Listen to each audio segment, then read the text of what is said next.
Bonjour et bienvenue au One A Club, le podcast BD bimensuel qui essaye de se rappeler comment on fait une émission. C'est bon, t'as coupé les micros là ? Hein, quoi ? Ouais, vérifie. Non mais tu vois, arrête de te gratter là. Non, pas devant nous quoi. Mais sérieux, mais comment ça marche ? Je comprends pas, faut que je parle au micro. Et il a plus de boutons que mon frère, hein, comme. C'est pas ton frère, c'est une table de mix. Tu vois, il est pas si long que ça notre générique.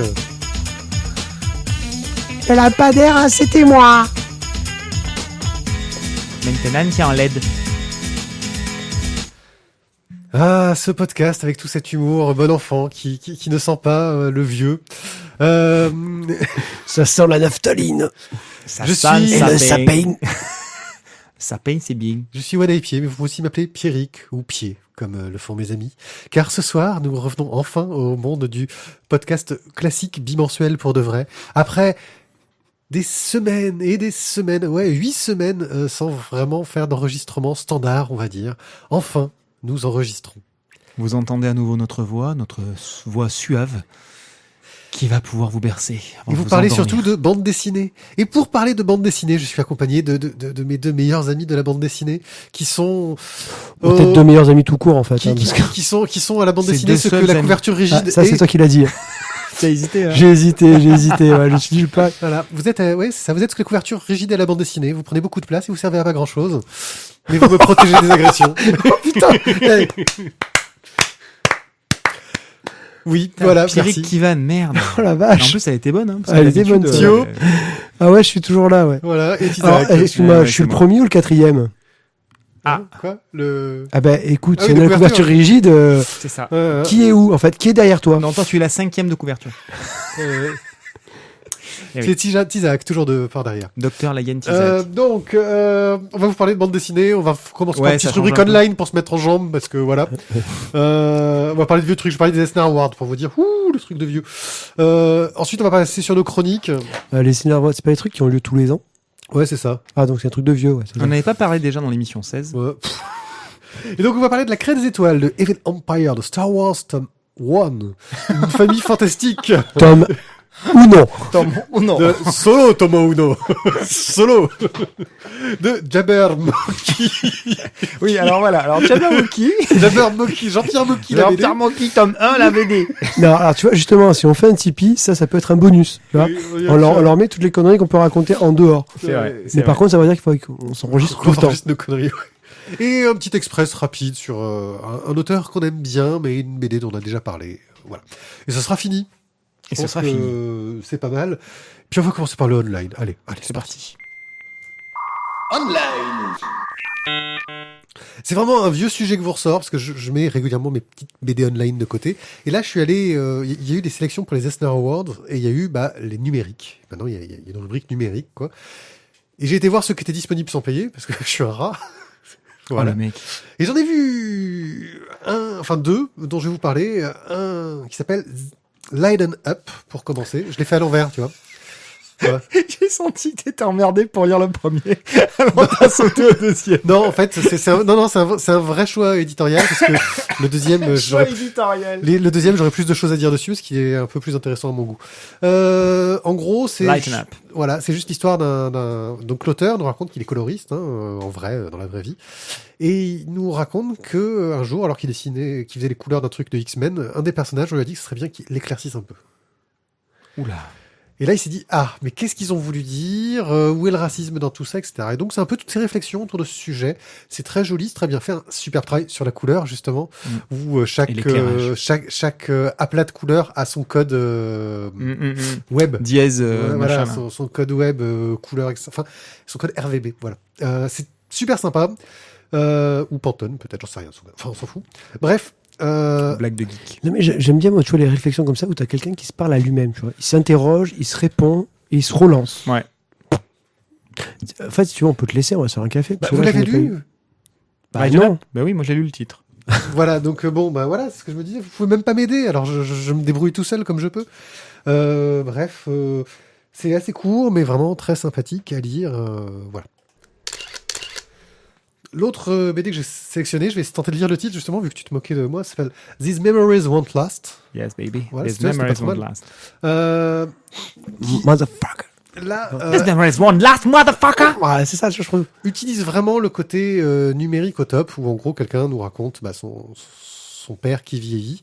Et en fait, on suit un fil en allant avec la molette. Et ce qui est très très drôle, c'est que tu ne peux pas revenir en arrière. Quand tu reviens en arrière, tout est blanc. Si tu le rencontres en cours de route, tu dis, en fait, qu'est-ce que je voulais voir avant? Et tout est blanc, tu ne peux pas revenir en arrière. Donc, Si tu recharges la page, ça marche pas? Oui, ça marche. Sur Ah, ça va. Oui, c'est la triche, mais bon, ça marche. Et donc, tu vas Non, suivre parce un peu... que non, parce que Non, mais imagine. c'est une bonne idée. Tu sais quoi? Je vais faire tatouer ma grand-mère, je vais lui faire un F5 sur le bras gauche. Ouais. Vas-y, mais rafraîchis. J'appuie. Mais comment il s'appelle, lui? Mémé F5. Ah ben voilà, je m'en souviens. Et je vais aussi te mettre un contrôle, comme ça tu pourras virer le cache en même temps. Donc, blague de geek, hein, je veux dire. Bref. Mamie reboot. le- petit contrôle là-dessus. C'est très joli. Le sujet est intéressant. Bon, c'est un sujet un peu dur, un peu voilà. Mais la forme suit totalement le sujet. On est vraiment dans une BD en scrolling, donc qui en plus, c'est quelque chose qui ne peut marcher que sur Internet, etc. Il y a du son aussi qui va un peu animer tout ça, qui m'a pas choqué, donc qui doit donc être une réussite. Voilà, une BD qui m'a bien plu, qui m'a touché, que je vous recommande. Je sais pas qui a gagné parce que les résultats ont déjà dû être donnés depuis, mais j'ai pas regardé, donc. Voilà la suite. Paris Pixel. Alors Paris Pixel, c'est une bande dessinée de Forky en Turbo Média. Donc c'est un auteur que je suis depuis un moment, en sachant qu'il faisait cette BD, en l'ayant totalement tout le temps ouvert l'onglet, mais en ne prenant jamais le temps de le lire. Mais en fait c'est super sympa. Style graphique qui fait... Un des 74 onglets qui sont présents quand tu ouvres une page Google, c'est ça? Ouais, c'est ça.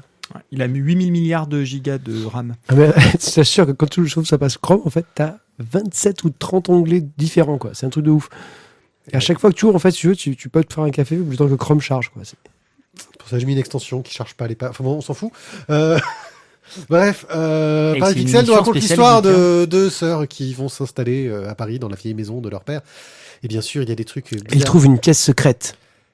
Une horloge. Ah!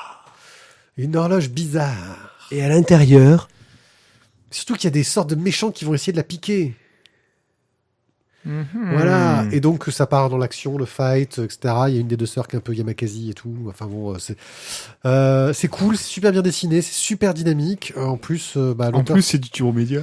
Non, mais l'auteur s'amuse à tester, à essayer de revoir un peu son style graphique, de l'améliorer, de progresser non-stop. On sent que c'est un peu son bureau d'expérimentation. Hein. De toute façon, quand tu fais du Turbo Média, tu expérimentes forcément. Et c'est un petit bonheur à lire. Et donc maintenant, j'attends les nouveaux épisodes régulièrement. Et donc, je peux aller le stalker sur Internet, sur Twitter, pour lui dire, bon alors, il sort quand ton épisode? C'est quand que t'arrêtes de glander et que tu bosses un peu? Merde, putain.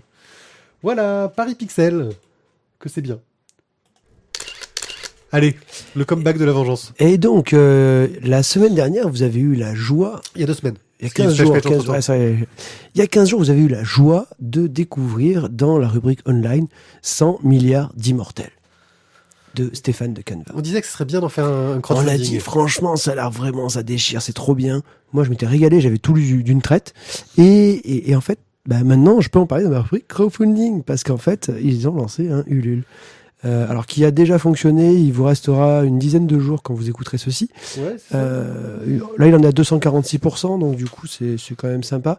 Et donc, en fait, ce seront les deux comics, le tome 1 et le tome 2, qui paraîtront en format On papier. diffuse le 12 juin, donc je sais pas. Enfin bon, s'il sera encore dans les temps. Mais... C'est pas ce que tu avais mis sur le planning, je te ferai remarquer, poulet. Là, non, regarde. Eh oui, tu n'as pas regardé le bon planning en fait. En fait, ouais, ça arrête pas de changer les dates. Ouais, bon, peut-être que Enfin, c'est bon. passé, mais en tout cas, c'était bien. Ah non, 10 jours, il en reste 16. Il vous Ah. restera 4 jours. Foncez. Il vous reste 4 jours pour... Si vous écoutez ce podcast le jour de sa sortie et que je ne le sors pas en retard parce que j'ai plein d'autres choses à faire. Fais pas chier quand même. Oh, c'est bon, quoi. Bon, en bref, vous allez sur Ulule. Bon, sur donc du Ulule, coup, et puis on en a déjà parlé il y a 15 jours. C'était très bien. Soyez On un a peu dit que ce serait autonome, cool ouais. que ça paraisse. Et ben, ça va apparaître en format papier. Ah, tu es trop fort, Matt. Surtout avoir la suite, quoi. Bordel. C'est ça. Mais du coup, je pense que là, avec 246%, ça va peut-être du coup lui donner du baume au cœur pour continuer. Ah oui, Et c'est un clair. peu de beurre dans les pattes. Oui, je vais dire, le baume au cœur, c'est sympa, mais le beurre dans les pâtes, Et les pâtes. Et peut-être un peu de gruyère dessus, elle est C'est royale. c'est bien aussi. Et ça, c'est que le dimanche. Bon, bah merci. Du coup, excuse-moi, oui, pour 10 €, vous auriez les 2 tomes en format papier, numéroté et signé. Pour 10 €. Ouais, pour 10 €, monsieur. Et si vous faites... C'est du format fascicule comics, tu vois, 20, Ah ouais, non, 24 mais c'est pages. cool, hein. Pour 30 €, vous avez les deux, avec une dédicace sur le tome 2, 2 ex-libris, un ex-libris en 3D. Voilà, bon, après, voilà, c'est 30 €. Il y avait un truc à 15 €, mais il n'y en a plus. On a tout pris. On a tout pris, nous on les a. Voilà. Et en plus, c'est trop bon parce qu'en fait, on est parti comme ça, comme des oufs. Allez, on fait l'émission 133. On va parler de la crête des étoiles. On a préparé mon il doit être juste là, regarde. Il doit être juste On là. a aucune BD sur la table. On a Alors, aucune BD sur la table. Mais c'est pas grave en même Alors temps. tu sais quoi, tu vas faire ton pitch sur la BD pendant qu'on essaie de récupérer les BD. C'est ça. En pendant fait, que tu c'est vas- ça, c'est le moment. Tizak à la place stratégique. Normalement, elles sont entre les deux knufs. Oui, ça s'appelle des knufs. merci, monsieur Hucker. Alors, la crête des étoiles. Le pitch. Un gamin, donc, se retrouve. Y a-t-il un pitch? On t'entend plus là, t'es plus dans le micro. Donc, merci. Un gamin se retrouve en fait en vacances chez sa grand-mère. Max en fait découvre un carnet de voyage de son grand-père. Et dans celui-ci, en fait, il découvre une craie. Et avec cette craie, il ouvre un passage spatial qui l'emmène à l'autre bout du monde. Et en fait, il va découvrir, grâce à ça, différents... alors déjà, il va découvrir des animaux qui lui parlent, hein, parce que ça, sinon, c'est pas drôle. Alors, l'aventure, je crois qu'elle commence en Chine, avec la grue, et en même temps, on fait le passage. Ouais, après, c'est plein de petits chapitres. Voilà, plein de petits voyages, plein de petits chapitres dans sur lesquels un monde différent. il découvre les animaux, et on explique comment ils vivent, ce qu'ils font. Il y a un monde un peu magique. Le mystère autour du grand-père de cette craie. Et de ce qu'il faut faire, parce que forcément, le tome termine sur un personnage qui apparaît et qui vole la craie et le carnet du fameux Théophile. Donc du coup, voilà. Il y a des mystères, tout ça, mais c'est du mystère. Donc ça, sur la suite, ce sera dans le tome 2. Alors en fait, La Craie des étoiles, c'est un bouquin qui a été fait pour le zooparc de Beauval. Merci, monsieur Tizak. Oui, Car à c'était la vraiment fin- dans le fond. Quand tu parles pas dans ton micro, t'es très dans le fond. C'était vraiment dans le fond, ouais. Tape dans le fond, en fait. Hein. Peut-être dans le fond, j'ai pas de micro. Donc du coup à la fin vous avez un petit bouquin, un petit carnet avec justement le tigre de Mandchourie, le panda géant, le condor, les éléphants, tous les animaux en fait que vous rencontrez dans le bouquin La Craie des étoiles Un petit côté Et que- pédagogique. et que vous rencontrez aussi donc au zoo de Beauval. Le zoo de Beauval. Allez-y en famille, c'est génial. Tu sais quoi, Ce celle-là, podcast n'est pas sponsorisé. Alors on n'est pas du tout sponsorisé donc. Bon, pour euh, info, je vais y aller aux autres Beauval, hein, donc je passerai à leur la service question- commercial la et puis je leur question- demanderai. Est-ce que tu vas dormir dans la petite cabane au milieu des tigres ou pas? Là, il fait oui de la Yes. tête. Là, il fait oui de la Yes. tête. Oh putain. Pas du tout, parce que ça coûte une blinde et que ça se réserve en plus 10 ans à l'avance. Ah ben 10 ans, c'est cool. En même temps, d'ici là, je pense que les tigres sont morts, mais... Non, ça, c'est des gros chats, ça résiste. Non, Donc, ça du- coûte une blinde. Du coup, une blinde ou un rein, Oui, quoi. si on refait Non, notre mais attends, sujet avant excuse-moi, de c'est faire aussi 5 heures. intéressant, quoi. Ça m'intéresse. Non, parce qu'on parle du zoo de Beauval. Non, mais c'est très sympa. Tu veux la baie, tu C'est veux pour ça ça d'ailleurs qu'on y va. C'est le plus grand zoo d'Europe, je crois, un truc comme ça. Ouais. Donc c'est bien qu'ils passent par la BD aussi pour promouvoir un petit peu les animaux. Ça fait, ils ont une démarche quand même qui est très simple. Non, mais je veux dire, ils ont une démarche. Pour promouvoir les animaux. Non, mais Non, mais les dans- animaux, dans le c'est bon, sens, mangez-en. pour les faire découvrir. Pour l'anecdote, je crois que c'est le zoo de Beauval. Je sais plus si c'est celui de la Flèche ou celui de Beauval. Je crois que c'est celui de Beauval. Ils se sont fait piquer leur Ouistiti. Et plutôt que de tracher en disant ouais, c'est une honte, on nous a piqué nos Ouistiti. Bref, ils n'ont pas fait ni les C'est pleurnicheurs Ross. ni les gueulards. Ils ont Parfait. simplement passé des annonces pour préciser que c'était des animaux qui étaient extrêmement fragiles, qui demandaient tout un tas de soins, et ils donnaient des conseils pour pouvoir en prendre soin. Donc leur objectif n'était ni de les récupérer, ni que les voleurs se fassent attraper. Peut-être que ça, derrière, il y a une partie juridique, un service spécial pour ça, etc. Mais en tout cas, les messages qui sont passés étaient des messages qui s'adressaient à la survie des animaux. C'est fort intéressant, mais c'est un peu hors sujet si nous revenions sur la BD. Mais c'est intéressant quand même. C'est intéressant. Oui, non, mais ça. j'ai Hors pas dit sujet, le mais contraire. intéressant. Oui, Hors totalement. sujet, mais Bon, intéressant. du coup, La Craie des étoiles, vous en avez pensé quoi, les poulets? Pierrick, vas-y, parle. Alors, la craie des étoiles, c'est beau, déjà. Je trouve le dessin magnifique, vraiment superbe. Ça m'a fait un peu penser à ce que peut faire Frank, le dessinateur de Broussailles, dans le ton. Un travail sur la couleur superbe. Voilà, moi j'ai vraiment été bluffé par le dessin. Par Alors, contre, au niveau le dessin et le scénario, c'est Raphaël Dromschlager. Dromschlager. voilà. Par contre, sur le scénario, Dromschlager. j'ai Déjà, trouvé elle. des lourdeurs, ce que j'appelle des lourdeurs pédagogiques. C'est-à-dire, à force de vouloir faire un truc pédagogique, on apprend quelque chose aux jeunes, parce que c'est le but, des fois, t'as un peu l'impression que t'as le côté pédagogique qui se fout au milieu, mais un peu lourdement. Ah, c'est pas Alors un peu, qu'il y a ouais. un cahier à la fin, un cahier technique à la fin, où Qui il est aurait là pu pour ça. replacer les idées. Bien sûr. Et on perd un peu en fluidité. Voilà. Moi, c'est le seul truc que j'ai regretté, c'est que je trouvais quelque chose de joli, avec une histoire pour du jeunesse, parce que je sais que je suis pas la cible principale, mais qui était plutôt sympa. Oui. Puis c'est sympa, c'est un lien entre un voilà. grand-père et son petit-fils, le principe du carnet de voyage, etc. C'est très sympa. Et puis je me prends une leçon dans la gueule au milieu, sans que je sache trop C'est- pourquoi. Le gamin, et il que- arrive à un endroit et le truc c'est « Oh, salut, tu as vu les œufs roses du dromadaire de Sibérie Tu sais pourquoi est-ce qu'ils sont roses ?» Ah, mais putain, mais d'où ça sort dans l'histoire? Ça arrive comme un pavé au milieu de la mare, c'est n'importe quoi. Donc voilà, je suis complètement d'accord avec toi, je suis même encore plus tranché là-dessus que toi. Pour moi, ça gâche le bouquin. Ça vient pourrir complètement le bouquin.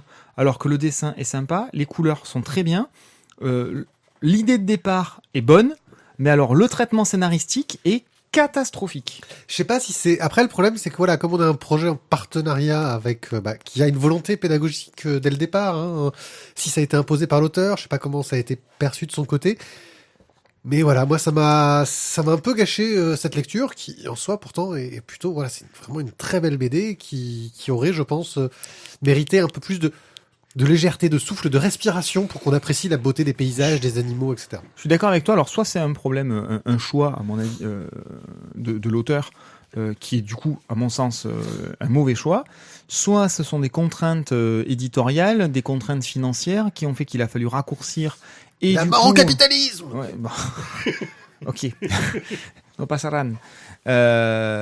Donc soit ce sont des contraintes externes, alors de contrat, éditorial, financière, peu importe, qui ont fait qu'il a fallu compresser tout ça et quand même vouloir conserver à tout prix le côté didactique et vouloir mettre des informations là-dedans. Voilà. Moi je trouve que ça vient complètement gâcher la lecture. Mais alors complètement. Thio. Alors, d'une part, j'irai pas jusqu'à magnifique, le terme que tu as utilisé, Pied pour le dessin.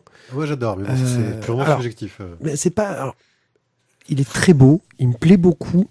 En fait, ouais, on va dire, je dirais magnifique, mais seulement s'il m'avait mis encore plus de décors.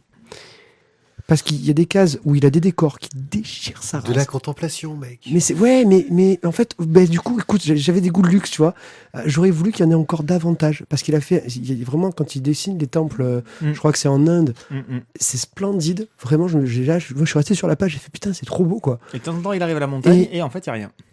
Ben, en fait, voilà, j'aurais voulu qu'il en fasse tout le temps. Alors, je sais que c'est chiant les décors, que bon, ouais, mais bon, c'est beau, quoi. Et donc, ouais. Et puis il y avait aussi une obligation de tenir dans un nombre de planches et compagnie. Moi, j'aurais dit magnifique s'il y avait eu des décors partout. Parce qu'ils sont trop chouettes, les décors, il faut qu'ils en fassent davantage. Au niveau de la narration, je suis pas. Moi, ça m'a pas gâché le plaisir. Ça se lit très vite, c'est une petite BD sympa. Bon, après, ouais, il faut réussir à ménager la chèvre et le chou. Moi, je trouve que ça a été fait quand même avec un certain talent. C'est vrai qu'il y a des facilités scénaristiques, ok, mais en même temps, t'es dans un truc qui est un petit peu fantastique aussi. Il faut réussir à expliquer, à avancer dans l'histoire, tout en ayant un parti pris pédagogique. C'est chaud, l'équilibre est quand même difficile. Mais je trouve qu'il s'en sort pas mal. Après, il faudra voir je pense que l'histoire complète avec le tome 2, c'est à ce moment-là, on va dire, quand on nous révélera le secret de Théophile et ce qu'il faut faire avec ce carnet. Là, je pense qu'on peut vraiment tomber dans le fantastique et avoir un truc qui devient sympa. Donc Parce t'attends que- la suite quand parce même. que, Curieux, ouais. Alors, j'attends la suite, pas tant sur la partie pédagogique, parce que bon, je vais être honnête, le tigre de Mandchourie et le panda géant, je m'en cague un peu, quoi. Mais par contre, trouver pourquoi est-ce que le carnet de Théophile est aussi important et que l'autre personne est arrivée d'un coup comme ça et a piqué le carnet, tu fais oh oui, je sais, je vous ai gâché le twist final, mais on s'en fout parce que c'est pas là le sujet. Enfin bon. On passe à la On va suite. te brûler. On va te brûler. Ouais. Non, mais vous en faites quoi? Ah, c'était ça que tu devais faire. C'est pour ça que j'ai sorti un stylo, tu vois. Qu'est-ce qu'on en fait? C'est mon stylo de gaucher, ça, au fait. Vas-y, tiens-le avec ta main droite, ça va être bien quand même. Je m'en fous. Moi, mais non, rien. Alors, moi, je pense que ça, c'est une bonne BD à mettre dans une bibliothèque jeunesse, tu vois. Mm. Non, si. Mm. T'as un petit parti pris fantastique que tu pourrais retrouver, tu vois, pour ailleurs, tu vois. Après, tu peux les pousser sur une famille fantastique. D'ailleurs, On on va va parler, chroniquer le On tome va 1. en parler tout à l'heure. Oui, bah moi, je pense que ça a vraiment sa place dans un fond documentaire, j'ai envie de dire. C'est vraiment le côté... tiens, on est entre le fond documentaire et la BD. On est vraiment entre les deux pour moi, donc je le mettrais plutôt dans un fond documentaire. Un truc Et dans je le pense que tu vois, c'est un bon souvenir quand tu vas à Beauval. Ils ont dû le mettre dans la boutique. Et voilà, ça doit se vendre comme des petits pains, quoi. Ouais. genre. Oui, effectivement, je pense... Non, Oui, puis puis- les BD de boutique de touristes, en général, les BD qu'il y a dedans, c'est pas terrible. Donc là, pour le coup... ouais. Alors moi, j'allais faire la remarque sur le Bambou Édition. Le zoo de Beauval a de magnifiques pandas. Ok. Le mot Parle-nous de la plutôt de quelque chose d'un peu plus léger. Ah oui, alors léger, ouais. Evil Empire. So, Evil Empire. Alors, on a... C'est une BD qui... Voilà. Vas-y, fais du bruit sur la table. Ouais, je fais du bruit sur la table. C'est... La couverture, déjà, avant de faire un pitch, moi, tout de suite, elle m'a parlé. Vous m'avez laissé gras de gouttes, les gars, quand même. De coca, ouais, on est comme J'ai ça. gras de gouttes que de coca. Là, franchement, je vais me désaltérer à un truc de ouf. On a déjà de trucs à boire. Vas-y, on ira continue, chercher un Evil petit Empire. Voilà. Moi, dès la couve, moi, ça me parle. Tu sais de quoi ça va parler. Tu sais que tu es aux States. Que Tu l'oncle sais- Sam a tu- besoin de toi. Tu sais que l'oncle Sam a besoin de toi. Tu sais qu'on va parler politique. Et en même temps, tu sais qu'il va y avoir de grosses enculeries. C'est quoi? C'est les crocs sur le C'est les l'oncle Sam. crocs, ouais, sur l'oncle Sam qui... Là, qui tu parle. sens qu'on va te sucer jusqu'à la moelle, quoi. C'est ça, on va bien te sucer jusqu'à la moelle. Le titre de ce premier tome est Nous, Mais- le peuple. Est-ce qu'elle met les mains ou pas? Parce que pas les mains, c'est important. With the people. Donc, et ça parle de quoi, donc, à part cette couverture? Alors, on va suivre deux personnages principaux. Le premier est une femme qui s'appelle Reese Greenwood, qui est une star du hip-hop, une star qui est très engagée en politique, puisque ses textes sont très politisés. Elle reçoit la visite de l'un des candidats à l'élection présidentielle. C'est le deuxième personnage principal de ce bouquin. Bien évidemment, elle est anti-gouvernement, elle est anti-politique, etc. C'est Donc, une rebelle, quoi. c'est une vraie rebelle qui parle des problèmes qui touchent la population la plus désavantagée, les couches les plus basses, entre guillemets. Artiste engagé. Une artiste engagée, voilà. Pas engagée bobo, engagée, voilà, couche en difficulté. Donc elle a forcément un a priori très négatif sur la visite de ce candidat, mais elle se laisse doucement, je ne veux pas dire manipuler, mais en tout cas séduire par le discours de ce jeune prétendant aux plus hautes fonctions de l'État des États-Unis, d'autant plus que il a une bonne image finalement. Il représente Puis une surtout que le forme gars en de- face... Voilà. Lui représente le gars en face représente une vraie menace. Le candidat, donc le deuxième qui vient la voir, le lui, gars en face, c'est Trump. hein. oui, voilà, on est clairement là-dessus. Donc le gars qui vient la voir, lui, il est plutôt gentillet, c'est l'image de la famille, de la stabilité, de la normalité, etc. Sauf que le pays tombe dans la violence. Il tombe dans la violence parce que le fameux adversaire, qui est le méchant de service, qui est donc un troisième protagoniste très important, mais avec lequel on est moins en contact direct. Disons que surtout, c'est suivants qui essayent de s'en prendre à la chanteuse et... Voilà, ça on va y arriver. Donc cet adversaire, lui, il va, lors de la cérémonie, lors des funérailles de son épouse, eh bien, il fait une déclaration. Il ne va pas parler de tristesse, il ne va pas parler de famille, etc. Il va exhorter la population à prendre en main sa liberté, mais alors à pousser cette liberté jusqu'à son paroxysme. C'est-à-dire, vous faites ce que vous voulez. On n'est plus dans la liberté, on est dans l'anarchie. Mais au-delà de l'anarchie, on est dans l'instinct. On est dans quelque chose de très primal, Bestiaire. très bestial, très primal. Et donc, on va révéler les plus bas instincts de toute la population. Surtout que la BD s'ouvre sur un flash forward qui nous montre qu'apparemment... On sait que c'est lui qui a remporté la suite des élections. Et donc, on sait que ce discours, qui peut sembler totalement ahurissant, va rencontrer une oreille plus qu'attentive de la part de la population. Et la question, c'est comment ? Et la question, du coup, qui nous est posée, c'est comment ? Sur le principe de ces films, de ces séries, de ces épisodes, où, dès le départ, on sait qu'il y a eu un meurtre et on sait qui est le meurtrier, et la question, c'est comment est-ce qu'on en est arrivé là ? Eh bien là, c'est exactement ce qui se passe dans ce premier tome de Evil Empire, où on sait que les États-Unis vont sombrer dans le chaos. Comment en est-on arrivé là ? Voilà ce que propose ce... Est-ce que l'aigle américain va se relever ? Il se relève toujours. Tu as pensé quoi, Thio ? Alors au départ, très honnêtement, je me suis dit oh putain, ça va être une sorte de transmettre sous Tranxène, ça va être chiant. On va essayer de... voilà. C'est rigolo, j'ai pensé transmettre aussi. Mais en fait non. C'est pas un transmettre sous Tranxène, c'est pas un transmettre sous acide. C'est pas un transmettre. Mais pour autant, je trouve que le scénario politique était vraiment bien mené. Les rebondissements m'ont bien saisi, quoi, m'ont bien fait. Me redonner une dynamique dans la lecture, c'était vraiment sympa.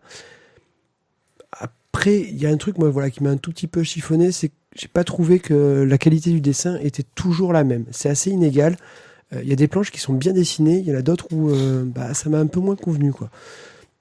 Dans un style réaliste, un peu sombre, avec un ancrage très très fort. Disons que l'ancrage, des fois, je trouve... le mot donne un aspect un peu grotesque au personnage. Alors ça on se voit, c'est pas méchant, mais voilà, le personnage, je trouve qu'il perd dans sa finesse avec c'est un dessin qui est plus efficace dans l'ombre que dans la lumière, en fait. Oui, puis il manque de régularité, dans le sens où certains personnages, on va les reconnaître parce qu'ils ont des caractéristiques physiques. L'héroïne, la chanteuse, la Reese Greenwood, a un côté du crâne qui est rasé, elle a une boucle d'oreille, elle est comme ci, elle est comme ça, elle est métisse, machin.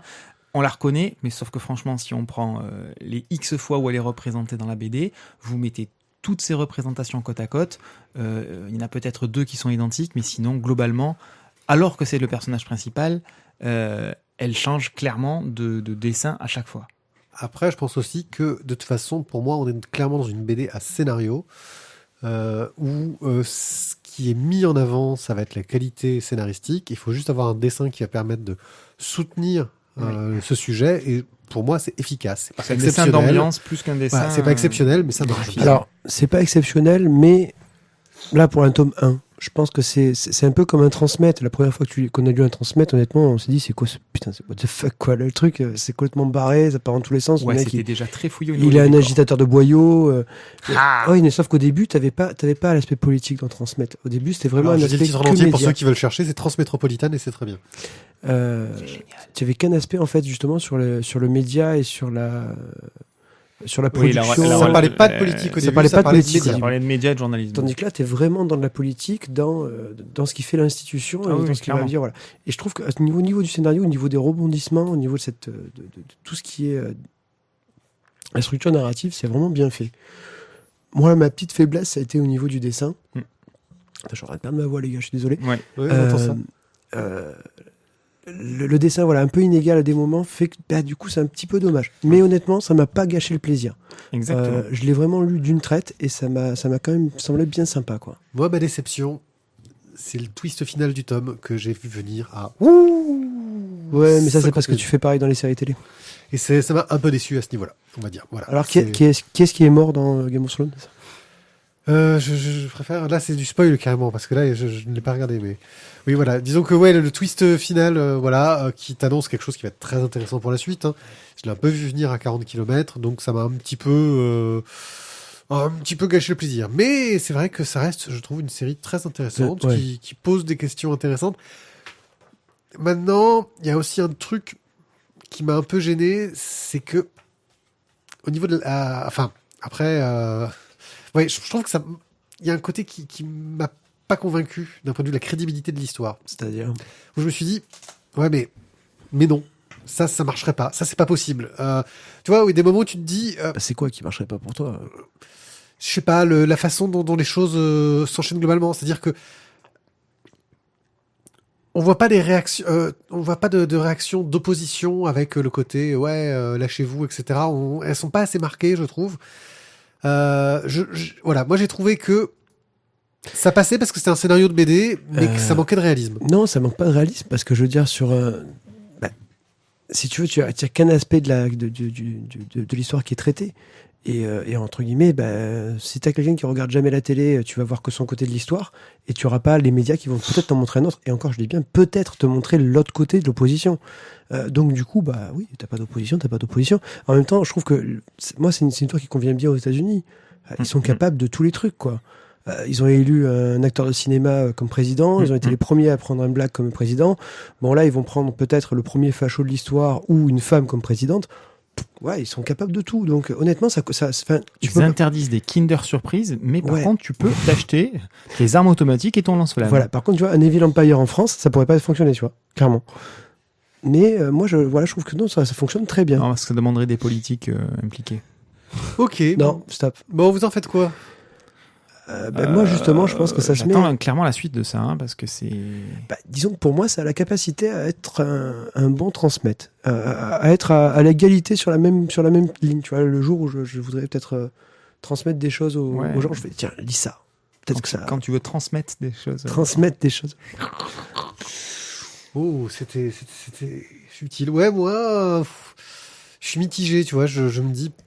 Ouais, il faut que je vois la suite, mais c'est pas une attente avec peut-être toi t'as l'air moi j'ai une attente positive, voilà, moi c'est une attente circonspecte. C'est plutôt positif. Moi j'aime bien. Ouais. Il y a ce côté manipulation que l'on pourrait retrouver dans un Game of Thrones ou dans un le truc sur les élections présidentielles américaines. House of Cards. House of Cards, mais avec ce côté bien plus trash que l'on retrouve dans Game of Thrones, sauf que la transposition au monde est compliquée là.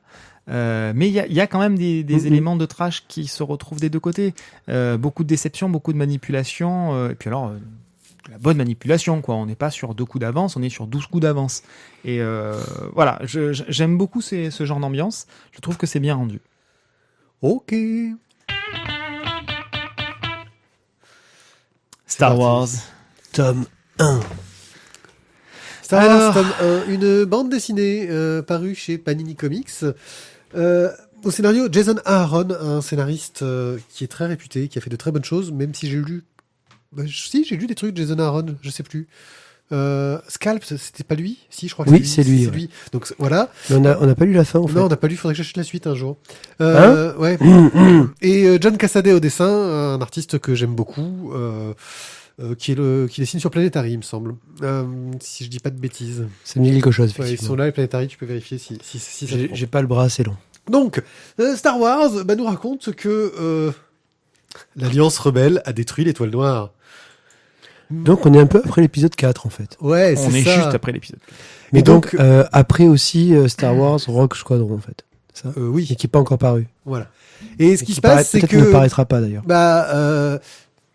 Toute l'équipe de héros, Luke, la princesse Leia, Han Solo, ils sont dans la rébellion, ils commencent à s'impliquer petit à petit, à faire des petites missions à gauche à droite, pendant que le général Vador recherche ce pilote impétueux qui a détruit son vaisseau et qui veut savoir ce qui va se passer. Parce qu'il se pose des questions, mais qui ça pourrait être? Nous aussi on se pose la question, mais qui ça pourrait bien être par rapport à lui, ce pilote impétueux? Bon, je crois que je viens de résumer en gros un peu mon avis, mais je vais un peu vous laisser parler avant de donner mon avis définitif. Bref, ça nous raconte des petites missions sympas. Non, moi j'aurais pensé plutôt que tu finisses ton avis, parce que là t'es bien parti, vas-y, envoie du lourd. Graphiquement, c'est envoie beau. du pâté. John Cassaday a un style graphique qui colle très bien à l'univers. Ses personnages sont reconnaissables, c'est efficace, c'est beau, il y a une mise en scène superbe. Maintenant, on est en train de nous raconter ce qui se passe entre l'épisode 4 et l'épisode 5. Et en gros, on en a vaguement une idée quand même. Il se passe pas grand-chose. Star Wars, c'est pas que des aventures et de l'action et des dialogues rigolos et des répliques de Han Solo qui essaie de se brancher la princesse en mode gros macho. C'est aussi la révélation du truc que tu vas faire. Waouh, je m'y attendais pas. Et là, pendant presque tout le tome, tu dis mais ça je l'aurais pas parce que je sais tout. Oh mais T'as Vador qui regarde ce jeune qui va croiser parce que tu sais qu'ils vont pas se voir. Donc ils se poursuivent, mais tu sais qu'ils vont pas se rencontrer. Il va le suivre comme ça en lui faisant ça me dit quelque chose et tiens c'est bizarre, il allait sur Tatooine pour aller dans la maison de ce vieux Ben Kenobi parce que je le dis pas, mais c'est le secret en fait, je le connais. Clin d'œil. Ouais. Voilà. Alors c'est un peu les limites. Il y a eu une bonne idée à la fin. Pour le coup, le twist de Phantom est intéressant. Je ne vais pas révéler, mais je l'ai trouvé intéressant. Mais le problème, c'est qu'il arrive enfin, quoi. Le truc intéressant, il arrive à la fin. Donc tu dis, la suite pourrait être sympa, mais ça arrive à la fin. Je trouve ça dommage qu'en un univers aussi riche que celui de Star Wars, qu'en plus on vient de rebooter, parce que voilà, ils ont repris à zéro tout l'univers étendu, on peut raconter des millions d'histoires toutes plus intéressantes les unes que les autres, de nous prendre la période dont en fait, on n'a pas grand chose à foutre, quoi. Ouais. Je suis assez d'accord avec toi.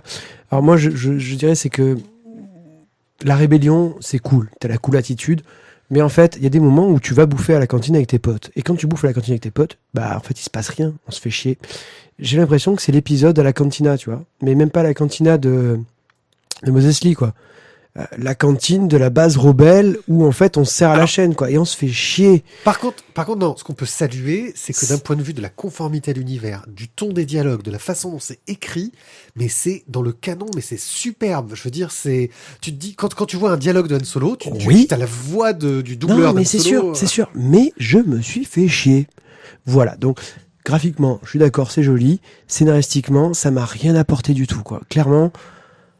Bon, et en plus, du coup, j'ai même pas envie de regarder l'épisode 4 ou l'épisode 5. C'est bien raconté, mais ça raconte pas grand-chose, quoi. Alors maintenant, vas-y, Tizak. Essaye de nous faire aimer ça. Écoute, moi, j'ai pas vécu ça de la même façon, dans le sens où, pour moi, ça me permet non pas de voir, connaître ou anticiper, parce qu'on connaît l'histoire et de Luke, et de Dark Vador, et de Solo, et bref, voilà. Par contre, ça, sans dire que ça bouge les trous, on comprend le lien qui se tisse petit à petit entre R2 et Luke. On comprend le lien qui se tisse entre Boba Fett et la haine qu'il peut avoir de la rébellion, de Skywalker, etc. Mais on s'en fout, tout ce qu'il fait, c'est d'être un mercenaire à 2 balles dans l'épisode 5, et puis d'un coup, il se prend un coup de merde qui sert à rien et il disparaît. On sait même pas pourquoi il est devenu célèbre, ce mec, il sert à rien dans l'épisode 5. Toi, tu t'en fous. Très bien, t'as le droit de t'en foutre. En attendant, moi j'aime bien avoir le détail du petit truc, et j'aime bien ça. Juste, il disparaît pas dans le retour du Jedi, Boba Fett. Si. Donc c'est à l'épisode 6. 6. Excuse-moi, si tu veux être précis, c'est vrai, tu as raison, faut envoyer un petit peu Monsieur R2, I'm your father. Ouais, Ok. tu as raison. Donc bref, pour moi, alors, en plus il faut replacer ça dans un ensemble, c'est un tome 1. C'est un tome 1, d'accord ? Donc pour moi, le dessin est top. On est, comme tu le disais, au niveau des dialogues, on a l'impression d'entendre les voix des personnages des films. Donc ils ont respecté complètement l'univers, ils ont respecté l'architecture, ils ont respecté les objets, ils ont respecté les codes couleurs, et tout est respecté. Après, effectivement, je suis d'accord sur le fait que l'histoire n'est pas tordante d'intérêt pour l'instant, mais c'est sympathique à lire. Enfin, ça fait 100 pages d'introduction, quoi. Oui. Je veux dire, à une époque, en 22 planches, il arrivait une aventure complète au Il héros. me semble que tu m'as parlé de je ne sais plus quel bouquin où il a fallu que je lise 2 voire 3 tomes avant de commencer à avoir quelque chose d'intéressant à se mettre sous la dent. Oui, j'avais aimé dès le premier, c'est pour ça. Ah oui, écoute, voilà. Donc moi, dès le premier, j'ai trouvé mon compte. Après, c'est vrai que j'aime particulièrement l'univers de Star Wars, mais je pense que toi aussi. Et j'étais quand même très content de pouvoir déambuler gentiment là-dedans, avec tout un tas de petites infos, etc. Voilà. Moi, j'ai passé un bon moment de lecture. Effectivement, c'est pas le bouquin de l'année, mais c'est quelque chose de très sympa. Disons que ça me donne envie de me dire, je regarderais bien les autres. Parce qu'il y en a plein d'autres séries Star Wars dans l'univers de Star Wars qui sont sorties en parallèle. Et je me dis que peut-être que les autres seront plus intéressantes, justement. Écoute, à voir. Voilà. Moi, c'est ça, c'est le truc que ça fait, c'est éveiller cette curiosité-là. Bon, vous en faites quoi ? Alors, clairement, moi, j'aurais choisi la première couverture, le crayonné, parce qu'il y a des TIE Fighters et des TIE Interceptors. Et qu'en fait, dans la version finale, il n'y a que des TIE Fighters. Clairement, voilà, c'est tout. J'ai que cet avis-là à vous donner.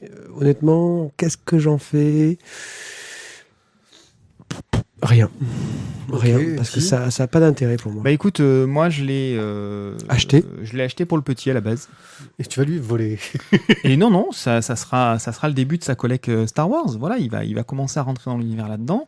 Il n'y a pas une densité d'informations qui est phénoménale. Pour commencer à rentrer dans l'univers des comics sans que ce soit ni trop compliqué, ni avec trop de background incomplet pour des gamins, etc., je trouve que c'est très bien. Alors, je pense que ça Et peut le- avoir un intérêt si tu n'as vu que l'épisode 4, par contre. Et il y a un avantage. Non, mais c'est vrai. C'est qu'avec. Alors les 4 personnes concernées sur la planète, s'il vous plaît, Non, mais- vous vous faites connaître. Non, c'est vrai, si t'as vu que l'épisode 4, les regards Ouais. qui se lancent, truc, tu fais, ah, ça cache Oui, peut-être quelque c'est chose. Mais, pas mais je ne quelque sais pas, chose. je ne sais pas. Peut-être que Han Mais par Solo contre, tu peux va avoir vu pécho. l'épisode 1, 2, 3, parce que tu as vu l'épisode 1, 2, 3, tu sais déjà quand même, donc bon. Mais moi, par contre, je pense qu'avec mon petit truc sur la collectionnite, l'offrir à ton bout, ça peut faire un truc, tu vois, parce Oui. que ça peut devenir un objet collector. C'est ça. Puis au moins, quand tu sais pas quoi lui offrir pour son anniversaire, tu sais quoi lui offrir en fait. Tome 2, voilà. Puis tome 3, tome 4. Donc pour information, le tome 2 est sorti au mois de mai. Et il est disponible dès que possible dans les bonnes crèmeries, parce que moi, au mois de mai, je l'ai cherché chez un libraire et il ne l'avait pas. Dommage. Une famille fantastique, mon cher Thio. La famille Fantastica. Ah, une œuvre jeunesse chez Glénat. Alors, une œuvre jeunesse chez Glénat, tout à fait. Voilà, bon, on va pas me la passer, mais c'est pas grave. Qu'est-ce que la famille fantastique? Alors, Nous t'écoutons Barry White. je vais pas vous faire en fait le pitch tout de suite. D'abord, je vais vous dire, voilà. Barry Moi- White Spirit, quoi. Ouais, Spirit, parce qu'il est dead quand même. J'ai vu la couve, et en fait, quand j'ai vu la famille fantastique, j'ai pensé au Robinson. Ouais, je pensais aux 4 fantastiques. Eh ben non, moi j'ai pensé à la famille Robinson, mais pas les Robinson Crusoe, quoi. La famille Robinson, le truc, c'était avec, vous en fait un remake, le film avec Matt Leblanc. Oh, perdu dans l'espace. Lost in Space, exact. Voilà, la famille d'entrepreneurs, enfin de savants qui vont essayer de sauver T'as la vu cette Terre. série-là, toi J'en ai vu 1 ou 2 épisodes en fait. C'est paru en France, cette série-là Non. Ah, bon. Ben, en fait, c'est qu'à l'époque où ils ont sorti Lost in Space, je me suis dit, Curiosity, tu vois. Tu as risqué Adopi pour ça? À l'époque, Adopi n'existait pas. Ah oui, putain. Non, mais enfin bon, voilà. Donc j'ai pensé à ça. Et là, je me suis dit, Une semaine pour avoir l'épisode. à l'époque. Donc, et là, je me suis dit, Netflix, vite. je me suis dit, parce que je me dis des choses parfois, putain, Putain, il n'y a plus de PQ. ça a l'air pas mal, quoi. Ça a l'air pas mal. Et là, j'ai commencé à feuilleter. Et bon, ce n'est pas la famille Robinson. Et ça parle Du de quoi alors Alors, de quoi ça Cette longue parle introduction pour nous dire que ce n'était pas. Donc ce n'est pas ça. Merci Mathieu. Ce Alors, n'est pas une famille en or. on va en fait suivre une famille recomposée, donc avec un papa, une maman, un gamin, une demi-sœur. Chacun, voilà, va avoir, on va dire, son fossé à creuser, on va dire, pour se faire une place dans le sein de cette famille. Et au cours d'un voyage, d'un départ en vacances, en fait, ils vont se retrouver, ils vont tomber dans le fantastique. Voilà. On part en vacances, ça part à 2000 à l'heure, et on arrive d'un coup, ils se retrouvent en forêt, ils cherchent un raccourci qu'ils n'ont jamais trouvé, et paf, le fantastique leur tombe sur la gueule. Tout ça en voulant aider une sorte de môme déguisé. Ouais, un môme en prince déguisé de Lu, en qui- prince, voilà, en prince de lui exactement. Et là, grosso modo, ils ont un mélange entre une force of nature vachement quand même Ouais. full plate, tu vois, Ouais. qui d'un coup sort du bois. Et là, tu te dis, oh my Oh, god, un gros monstre qui fait peur. Force of Nature version Minotaur. Ouais. Ouais, c'est ça. Elle est minotaurée. Ben, et du coup, là, je me suis dit, oh putain, mais ça, Wow, ça part quoi. oh, ça part quoi. Et en fait, moi, j'ai sombré dans le fantastique et dans la fantasy avec au départ un peu circonspect, et finalement, ça se ficelle pas mal du tout, quoi. Scénaristiquement, l'univers est vraiment très très riche, et je fais mon avis, hein, voilà, l'univers, je trouve, est très très riche. Il y a beaucoup de choses qui sont disséminées au fur et à mesure et qui, voilà, je pense, pourront être bien développées tranquillou dans les prochains épisodes. Il y a des planches qui m'ont fait Des surprises bien amenées. des surprises qui sont bien amenées, des planches au niveau graphique qui sont très jolies, et du coup, voilà, moi j'ai vu des petites références à des créatures de Magic, encore une fois, du Ring. Magic the Gathering, voilà. Et par contre, Cours d'anglais à domicile, 14,30 €. Par contre, voilà, là aussi, et je vais du coup me répéter sur ce que j'ai déjà dit pour Evil Empire, c'est certaines planches sont très chouettes, et à des moments, le traitement des personnages est, je trouve, trop léger. C'est vrai que c'est un peu cartoony, c'est un peu enfantin, ça fait un peu jeunesse, mais il y a des moments où les ombrages font un effet qui est nickel, c'est pas exceptionnel, mais c'est nickel, quoi. Et il y a des moments où, du coup, le personnage, il a l'air d'un crétin. Mais parce que la lumière, en fait, fait que... Non, mais sur la même double page, déjà, t'avais 2 ombrages qui étaient radicalement moins bien traités, quoi. Voilà, et je trouve ça dommage. Voilà. Mais moi, ça m'a vraiment pas gâché le plaisir, encore une fois. Et, donc, la famille fantastique, tome 1, Le Prince des Villes, sympa. Alors, bon, ça a des qualités. La principale qualité, à mon sens, c'est qu'ils ont su garder tout un tas de codes dans l'heroic fantasy fantastique, qu'il y a un très gros rythme dès le démarrage. Ah, c'est dynamique. Hein. Là, tu peux pas dire que c'est plan-plan, quoi. Maintenant, une fois que tu as fini le truc, tu te dis, bon, ok, ça a couru dans tous les sens. Ok, ça a respecté des codes. Ok, c'était cartoony et coloré. Ok, ça fait appel à tout un tas de références connues, c'est un peu la Madeleine de Proust, machin, tout ça. Il y a aussi du Miyazaki quand même dedans. Ouais, il y a voilà, plein de références voilà, qui sont... Tu navigues en eau connue. Rien de ce qui est sorti là-dedans n'est ni révolutionnaire, ni étonnant. Que ce soit au niveau du dessin, au niveau du type de personnage, au niveau des caractères de personnages, au niveau des pseudo-ennemis, au niveau des pseudo-univers. Voilà. Ce qui est bien, c'est qu'il donne un nouveau souffle parce que il y a une réorientation géographique, on va dire. Je vais rester vague pour éviter de spoiler, mais c'est un peu trop en terrain connu. Ça manque un petit peu de nouveauté. Après, quelle est la cible ? C'est peut-être là la chose qui expliquerait qu'il n'y a pas grand-chose de neuf, c'est que, à mon sens, on est orienté sur des ados. On est sur une tranche 10-16 pour moi. Moi, j'y trouve pas mon compte, personnellement. Maintenant, voilà, ça attire l'œil, c'est très coloré, les dessins sont sympas, cartoony. Et toute cette tranche-là qui débute par le biais de certains dessins animés, par le biais de certains mangas ou de quelques BD, à connaître cet univers-là, voilà, va peut-être sans doute trouver son compte avec ce bouquin, et donc la suite, sans doute, qui paraîtra. Parce que c'est quand même bien foutu, et encore une fois il y a beaucoup de rythme. Maintenant, en tant qu'adulte, moi j'y trouve pas 5 secondes mon compte. Effectivement, on trouve beaucoup l'univers d'Heroic Fantasy est assez cliché. Maintenant, on est dans une découverte de cet univers, ça va tellement vite que tu le survoles en fait pour le moment. Donc ouais, c'est du cliché, mais c'est vrai que c'est du cliché bien traité, qui est pas pour le moment, ça m'a pas perturbé.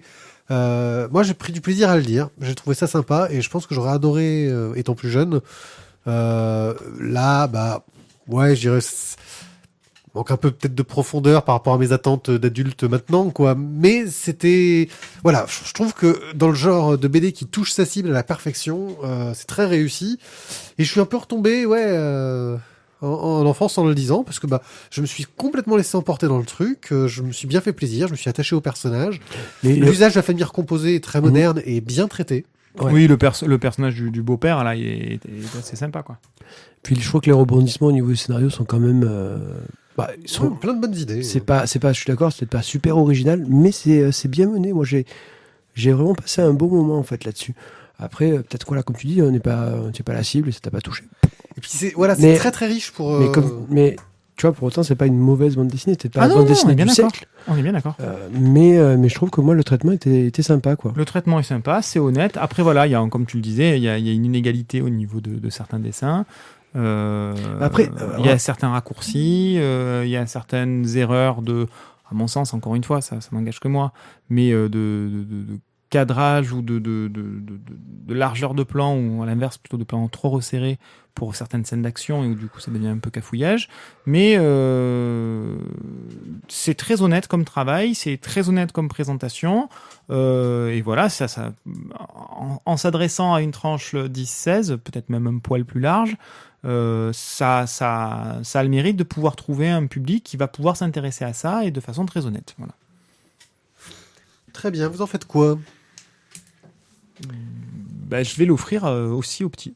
Ben voilà, tu vois. Mais j'allais dire, moi, là, je pense que c'est comme tu le disais, Pied, je te rejoins, c'est une bonne intro, en fait, pour rentrer dans de la fantasy, voilà, de manière un peu légère et... Bon, on l'offre tous aux petits, quoi. Ouais, mais bon, mais les clairement, votes sont trop petits, ça vient de donc c'est moi qui le prends. ça Oui, vient aussi. de Show Et bim. Édition, quoi. C'est pas UC de Show au Ouais. départ, donc oui, c'est clairement la cible. Mais ça trouve sa cible, quoi. Je pense. Solo. Si, Solo, tome 1, Les Les survivants du chaos de Oscar Martin. Alors Solo, c'est une souris, une grosse souris, une très très très grosse souris croisée avec un wombat, croisée avec Bruce Lee, croisée avec Schwarzenegger. On est dans un monde post-apocalyptique, les armes nucléaires, les armes chimiques ont ravagé la Terre, mais surtout ont entraîné tout un tas de mutations chez les êtres vivants qui ont survécu. Que ce soit chez les humains, mais aussi chez les animaux, qui ont donc des espèces de traits de caractère physiques, mais aussi intellectuels, qui vont être un peu plus humanoïdes. Donc il va y avoir des intelligences, il va y avoir des communications, il va y avoir du vrai langage entre les humains et ces animaux humanoïdes. Certains vont être plus costauds que d'autres vont être plus intelligents que d'autres vont être plus sournois que d'autres, etc., etc. Bref, c'est un Mad Max à la sauce souris, cochon, humain, chien, chat. On est donc dans un monde qui est très hostile, on est dans de la survie permanente, croisement entre Gladiator, Mad Max, Game of Thrones et j'en passe. Et on va suivre donc les péripéties de cette souris, rat plutôt, prénommée Solo. Alors Solo, il commence sa vie comme fils de ses parents, hein. Donc il est éduqué. L'originalité. Quelle originalité! Il commence donc à suivre les préceptes et les enseignements de son père pour survivre. Tu es le fils de ton père. Et puis à un moment donné, il va quand même falloir qu'il quitte le nid. Alors il quitte le nid en plus, d'emblée on montre qu'il a de bons sentiments, que c'est un héros, que c'est un gentil, parce qu'il quitte le nid pour laisser de la place et de la nourriture, bref, des ressources au reste de sa 75 famille, frères et sœurs. à ses frères et sœurs, etc. Donc voilà, c'est un brave gars, hein. C'est le brave gars, tu peux pas lui enlever le bon chasseur et le mauvais chasseur, lui c'est le bon chasseur, quoi. Et donc il va partir dans cet environnement extrêmement hostile, il va survivre, en tout cas il va essayer, mais assez rapidement, ça va partir en biberine parce que même s'il était très bien préparé pour pouvoir affronter cette hostilité, la vie en solitaire dans un monde aussi compliqué, elle réserve des surprises, bonnes ou mauvaises. Là, en l'occurrence, plus souvent de mauvaises que d'autres.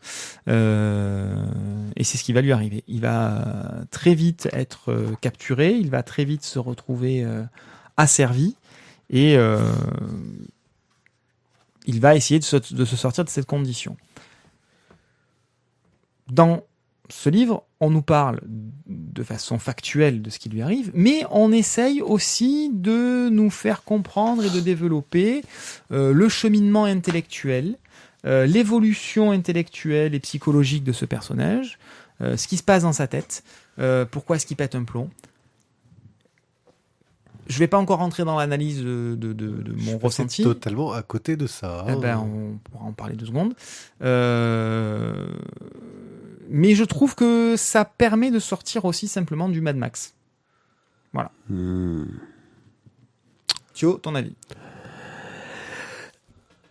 Alors, je trouve que le parallèle avec Mad Max est parfaitement vrai. Totalement. Voilà. C'est testostéroné, c'est sanglant, c'est violent, ça envoie du lourd, c'est dynamique. J'avoue que je suis. Bon, il y a eu quelques questionnements, certes, un peu comme Max, hein, finalement, dans Mad Max. Max se questionne. Si, me mais reste-t-il de l'essence? Combien ai-je Non. de cartouches? Non, mais voilà, il y a Le des questionnements. lance-flamme peut-il flammer? Non, voilà, mais dans ce cas-là, on n'est pas d'accord. Mais il se questionne aussi, certes, mais voilà, je trouve que moi, l'essentiel de Solo est pas là, quoi. Moi, je suis passé, c'est une souris, on est en mode post-apo, on est dans un Mad Max, ça bourrine, c'est sympa, il y a des petits rebondissements, c'est haletant. Je trouve que graphiquement, c'est à tomber par terre. Ça assure. Exceptionnel. Bah, le scénario. Donc, style anthropomorphe qui déchire. Ah ouais, non, mais c'est- Moi, je trouve que juste voilà, génial. au niveau du scénario, ça m'a convenu, quoi. Je suis pas allé chercher plus que ça. Et ça m'a pleinement rempli.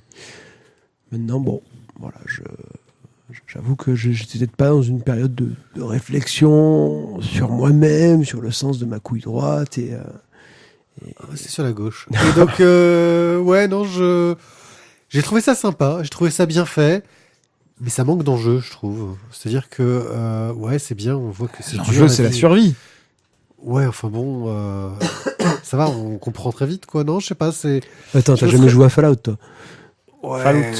Si. Fallout 4. Fallout, Magic the Gathering. Moi, j'ai Fallout. joué au premier Fallout, mais je suis allé, tu sais, il y a une direction où faut pas aller, c'est dans celle-là que je suis allé. Et je me suis fait torcher très très vite. Et donc, oui, donc bref, je trouve, ouais, non, je trouve ça très sympa, très bien fait, plutôt bien raconté, mais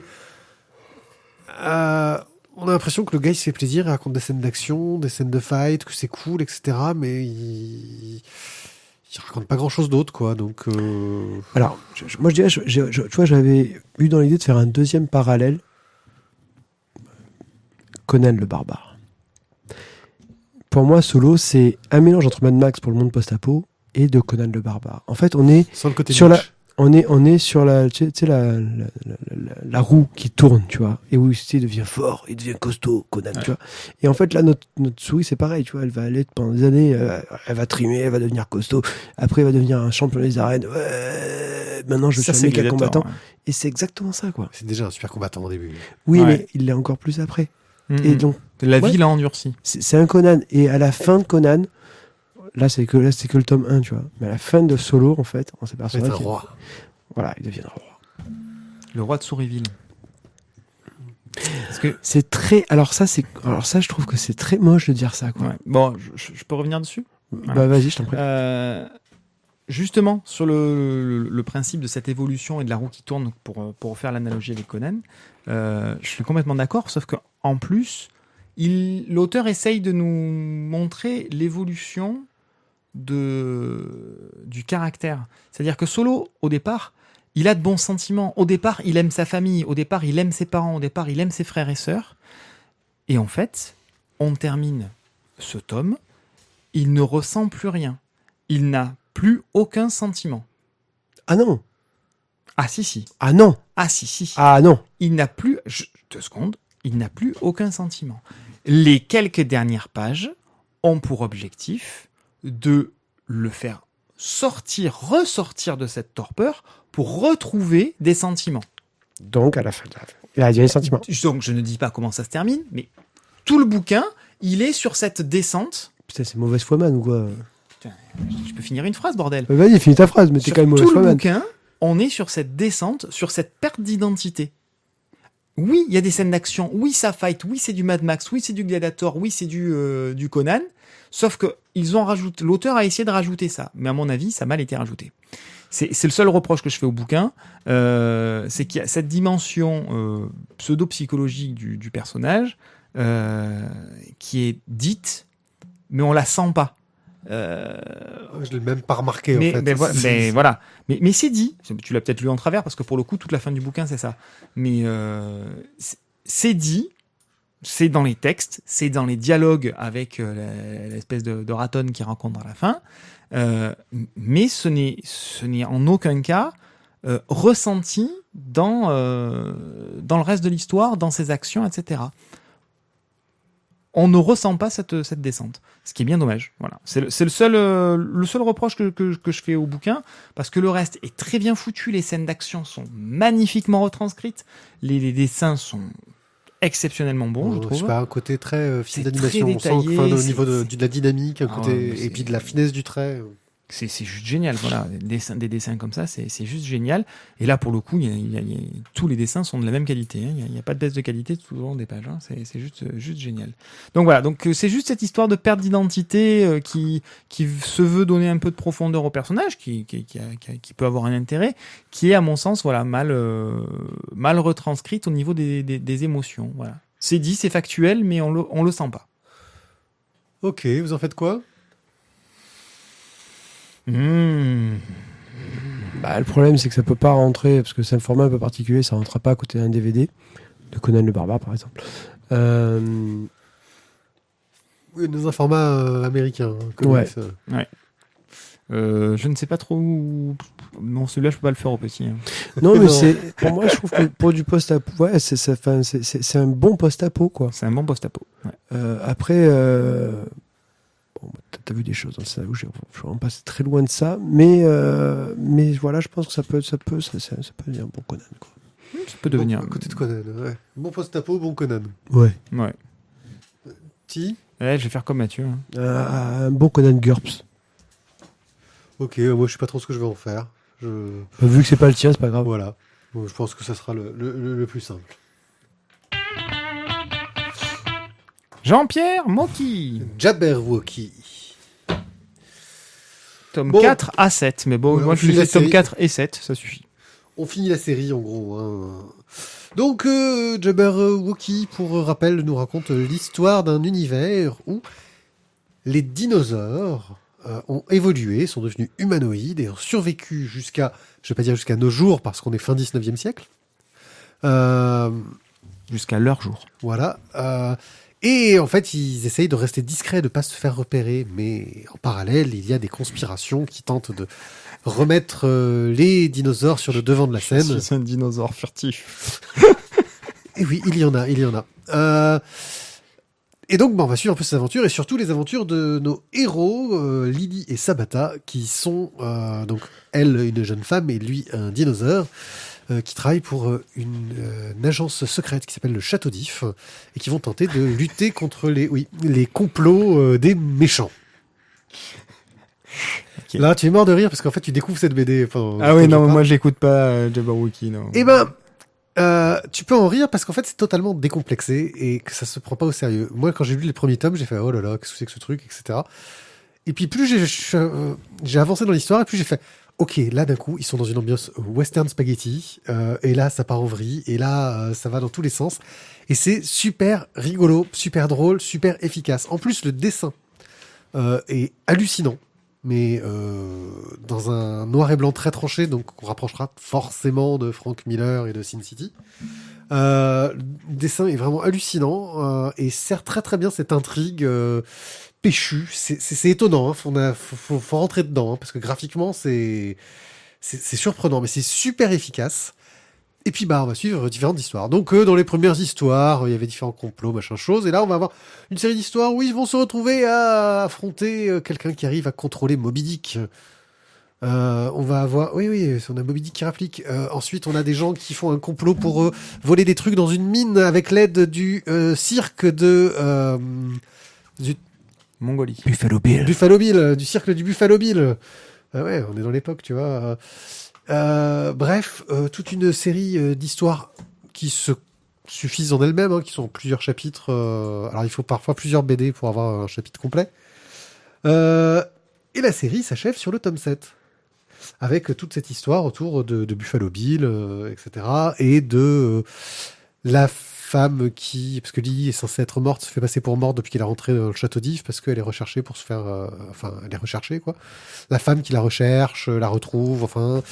Elle s'est planquée au Frioul. Parce que déjà, les services secrets anglais, en fait, qui vont Ouais. déjà se débarrasser d'elle, parce qu'ils pensent qu'elle est morte, mais en fait, elle n'était pas morte. Enfin, c'est une traître à la nation. Les Anglais, ils rigolent pas avec ça. Et donc, voilà, c'est une fin.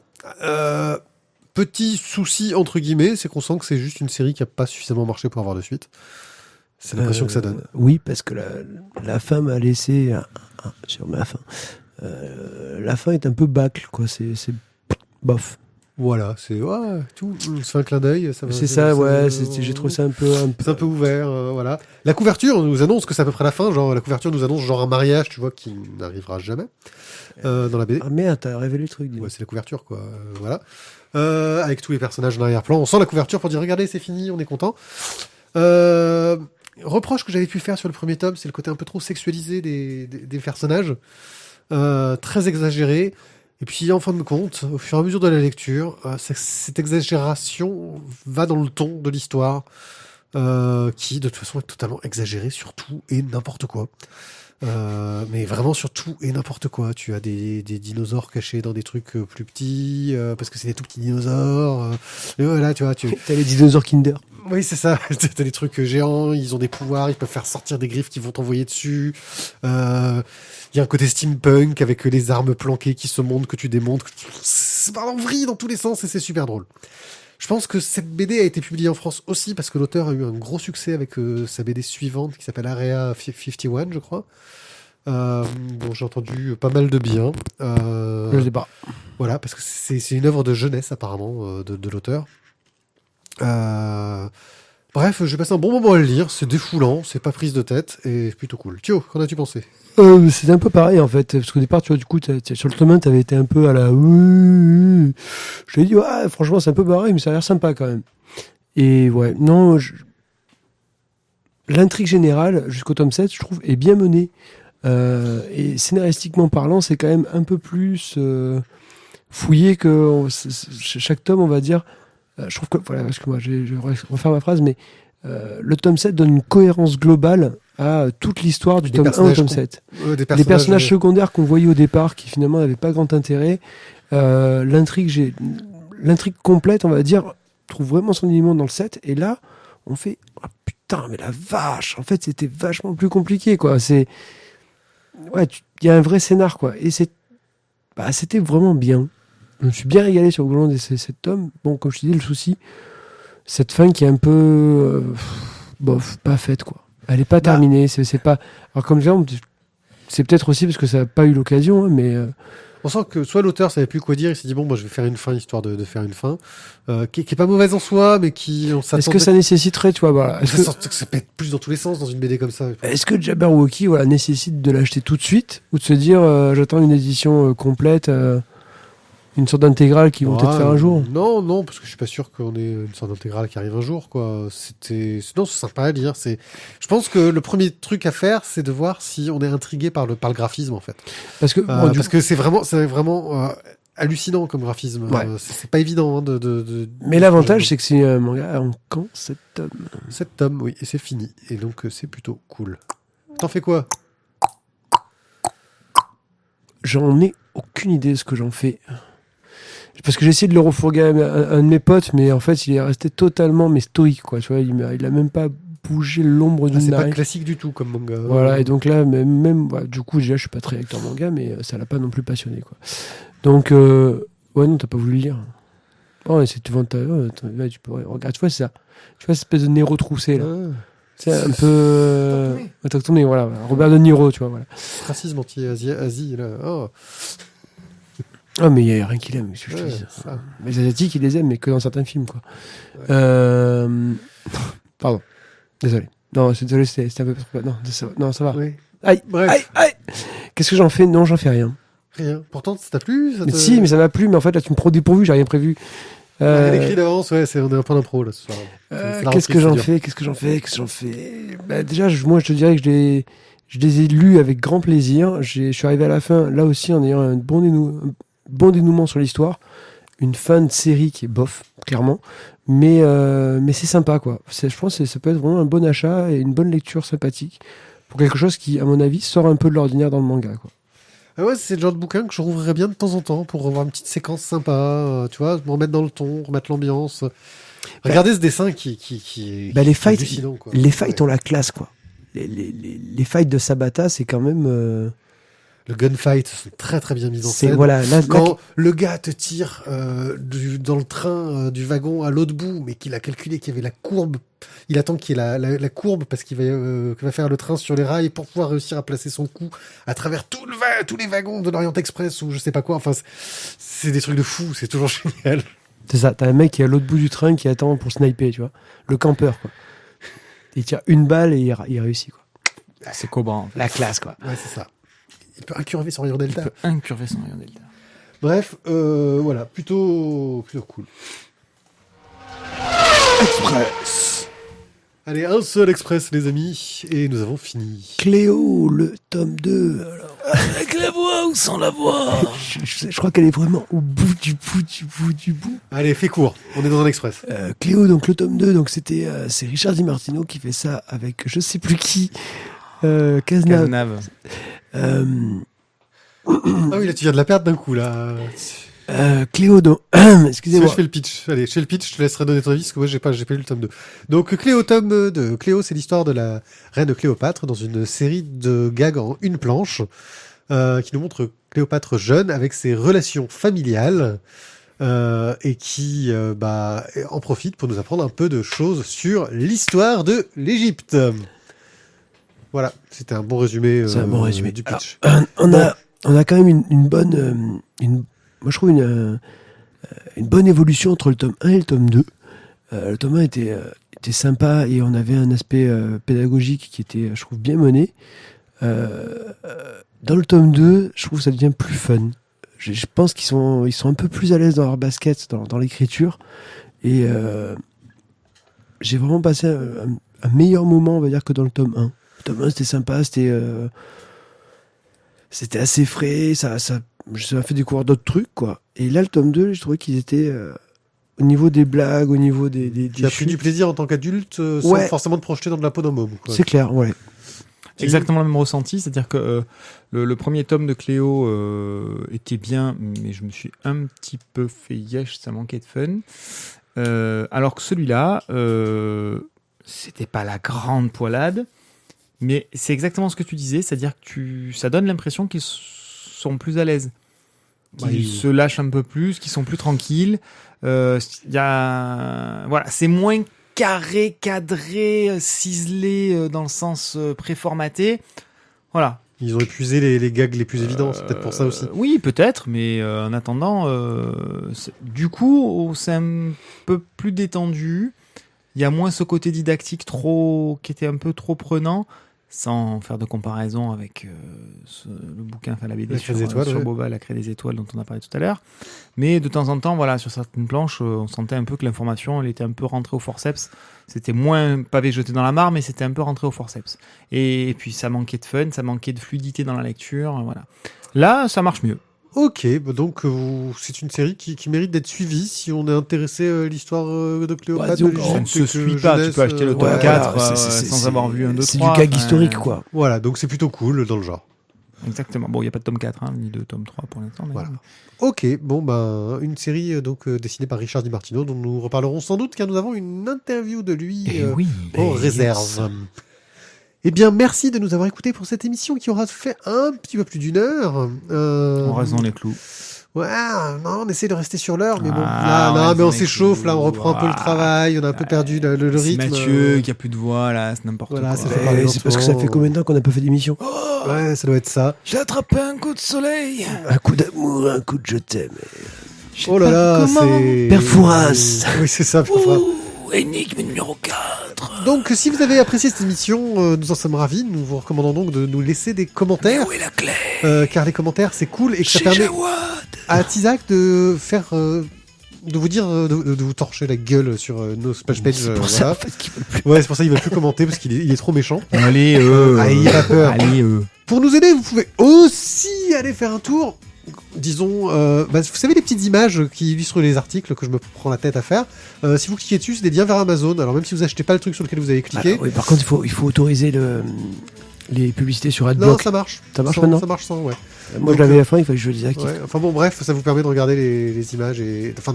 Cliquez dessus et cliquez si. dessous, Alors, en et fait, si voilà. vous achetez quelque chose, nous on gagne des sous. Non, en fait, faites autre chose. Dès que vous avez un achat sur Amazon, passez par la voie des bulles. Cliquez dessus et achetez ce que vous voulez. Si possible, appareil photo, téléphone, télé. Les trucs chers parce que nous on est Allez-y, comme. quoi. Voilà, ça nous permet d'acheter encore plus de BD pour vous parler d'encore plus de BD parce qu'on est des gens comme ça. Et puis vous pouvez aussi aller sur notre boutique de t-shirts que j'ai mis à jour, tiens. Donc il y a les liens qui se retrouvent dans la rubrique Comment nous aider sur lavoidesbulles.fr. Merci à vous de nous avoir écoutés. On se retrouve donc très bientôt. Ciao, ciao, bye bye. Bye. Ciao, ciao. Bye.